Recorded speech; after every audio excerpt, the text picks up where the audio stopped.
အားလုံးမင်္ဂလာပါဒီနေ့စကားနည်းနည်းပြောချင်တယ်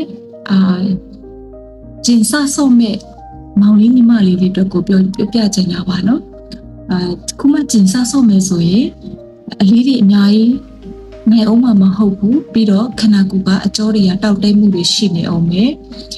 ဒါကြောင့်မို့လို့သူများတွေကအလေးတွေအများကြီးမပြီးဆော့ရမြင်နေဆိုရင်လိုက်မပြီးတော့လိုက်မကြည့်ဖို့နိုင်နေဆိုပြီးတော့မလုပ်ပါနဲ့မစမ်းပါနဲ့အမြဲအရင်များပါတယ်နော်ခန္ဓာကိုယ်မှာအယုအစစ်အကြောတွေတခုခုဖြစ်သွားတယ်ဆိုလို့ရင်ကိုယ်ကခက်ခဲတယ်အချိန်ပေးရတယ်ဒါကြောင့်မလို့ကိုယ့်ရဲ့အချိန်တွေကိုဒီလိုမျိုးမဖြစ်အောင်လို့နေ့စဉ်အမှန်မှန်နဲ့ဆရာမတွေလမ်းပြညွှန်ကြားတဲ့အတိုင်းပဲ